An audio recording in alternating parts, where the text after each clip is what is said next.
Hi everybody. My name is Nikki. And you know what's my name because if I say it, that YouTube is gonna, put that. Change it to Becky. Silence. Now YouTube is gonna do it anyway. Damn it. Anyway, you are watching another episode of Whiskeys I Have Drank, and we are still in the COVID-19 and all of that quarantine. So some people, they do new things, they learn new things, but what we do, stop looking at me, man. What the hell, man? He wants the whiskey. Yeah, we drink whiskey, and not only drinking it, we record it and all of that. Yeah, he too. He doesn't. Peter gonna kill us. Anyway, today we have something really special for you guys. Actually for us, but you can watch. So it's one of these cool distilleries in Dublin that is we actually visited recently, for which the video is gonna come shortly. Like tour video and all of that. It was awesome. And, wait, let me turn it the proper way. The proper way? Yeah. What is the proper way? Showcase. Gonzi, come on. Tell me. It's his second modeling contract, so give him a bit of a time. Not him. Anyway, this is a special edition of Roe&Co whiskey, and it's quite limited, which we didn't know all the way, but yeah. Well, we find out from the whiskey distillery tour. Yeah. What we have been in, which was super cool because we met with this amazing staff who were giving us so much information, and we've been so lucky to actually try their cask strength whiskey, which was really nice. I think it was 60 degree, or was it 59 or 60?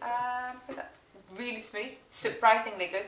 Considering the strength, it was like awesome. And with the Roe&Co, which is also surprisingly, because they blended whiskey, and it's awesome. Yeah. Although we still haven't tried this one. Yeah, but we got a tip that this one is super cool because it is a limited edition. Just because of that. Yes. Now, is there no more? A little more information about that when we release the second part of the distillery tour, where we actually have a cool interview with one of the staff and tell us a little bit more about it. But just hit subscribe and like, what you need to do with our channel so then we'll be updated. Tell them at the end. We'll tell them at the beginning and the end as well. Okay. They never know enough of it. All that. But why is it super special?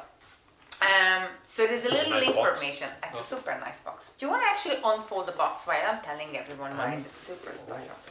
So there's a few reasons why it's special. It's actually called Curator Series Number 1, and it's a combination of port cask matured malt, Refill American oak matured malt, as well as a 3 years old field first bourbon matured grain. And apparently the grain what makes it that dark as well. Now, it's also super cool, and I absolutely love this about it. They only released 4,836 bottles. What a random number, but guess why it's so random number?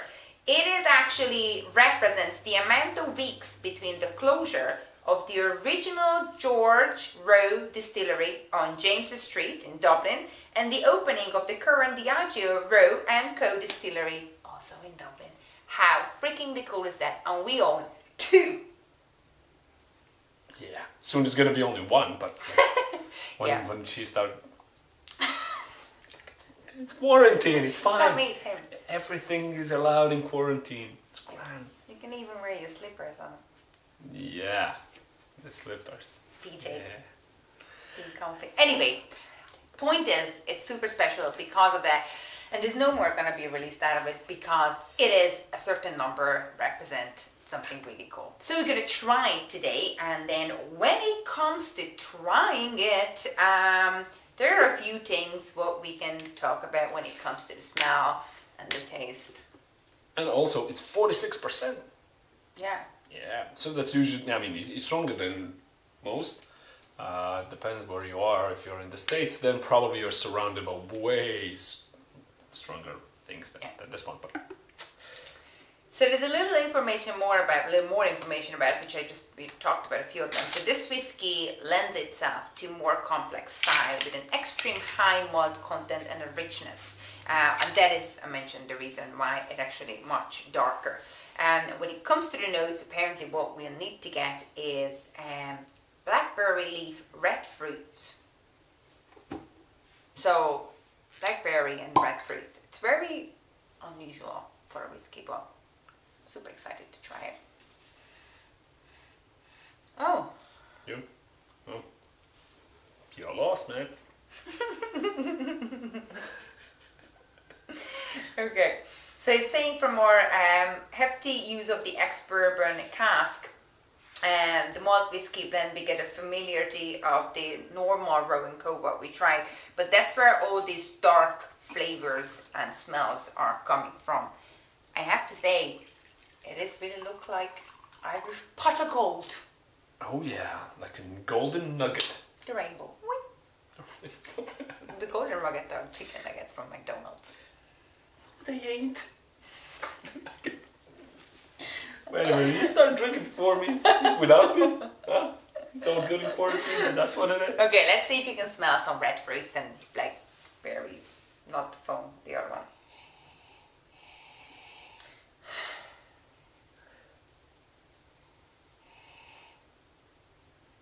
No, I cannot. I smell nothing.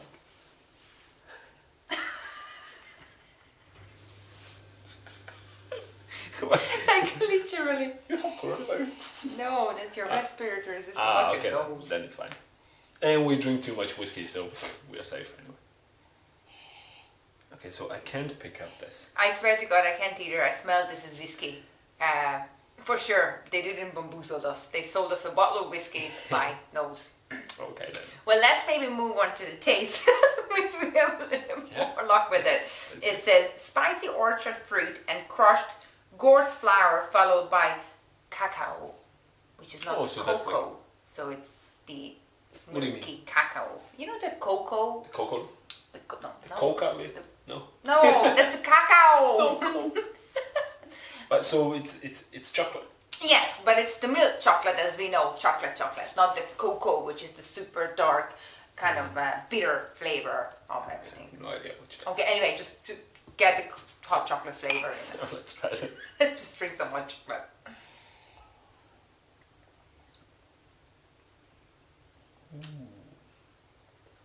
Ooh. Spicy at the end. Now, a little background information before we're running into this. I've been saying this days and weeks now, I think, that I'm so looking forward to try a new bottle of whiskey and get some new taste. And I love these edges of the taste. It's like, you know, when the spiciness, the characteristics are coming through and everything. And this just ticked those boxes and made me happy at first sip. At the end, it's like really flow of spiciness. It actually still lingers. And this is a second sip. It's not even a full bottle. And then, like what leaves on your tongue is just this really kind of smooth malt flavor, but in a very good way. It's also say first feel American oak grain whiskey reveals notes of honeyed cream and delivers an incredible mouthfeel. Honey cream.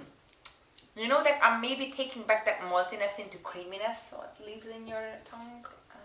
Yeah. But I really like this whiskey, I have to say. It's quite nice.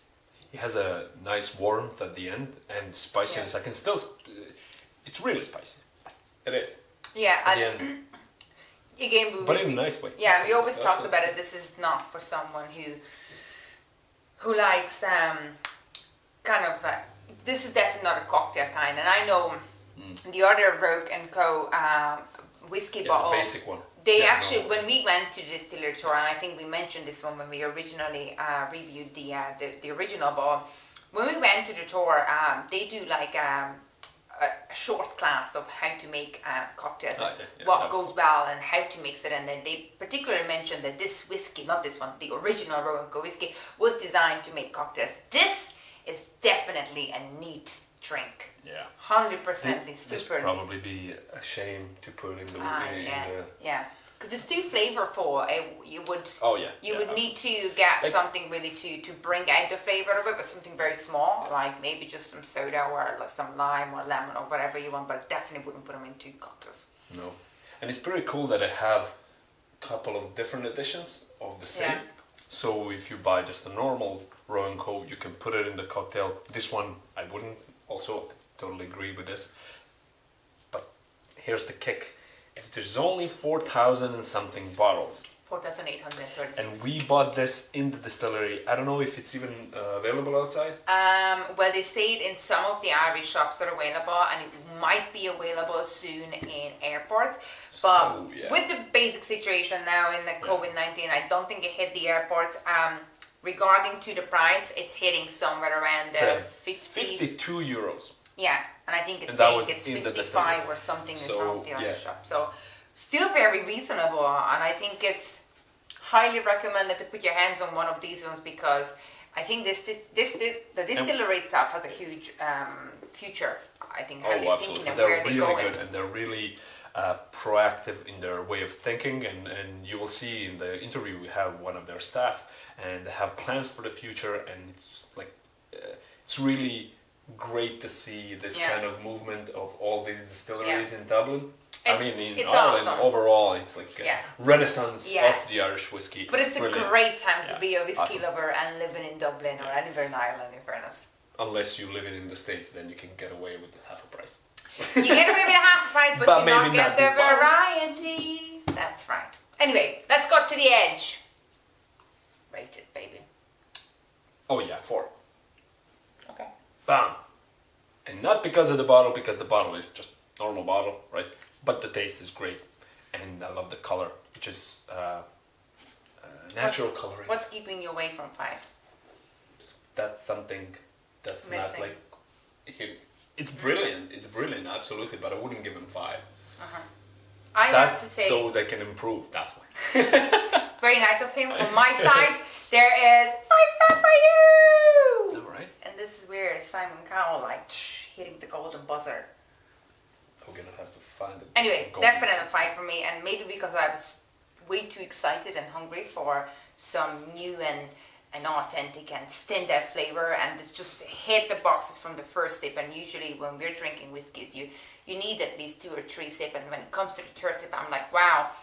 But this one, with the first sip, I was like, whoa, like the richness. I think, and I think that for me that works. The spiciness at the end, I love that taste, because then when the spiciness goes and it's warm on your throat and it goes down and like a nice. Can I say I think this might be a great Christmas whiskey? What's between the Warm, spicy, firecrackers, singing, Fireworks. Frank Sinatra, and like sitting by a fire place. What's with you? Stop it! Okay. It's not. Cut. Okay, we cut it in here. Thank you. I'll cut. Thank you. The knives are over there. Thank you for watching. Wait, it's over? Why? Because So I we want to can drink the drink rest it? of the bottle. Ah, okay. Try to cut that one out. Okay, thank you for watching. Whiskeys I have drank. She left me, but at least I have a bottle of whiskey.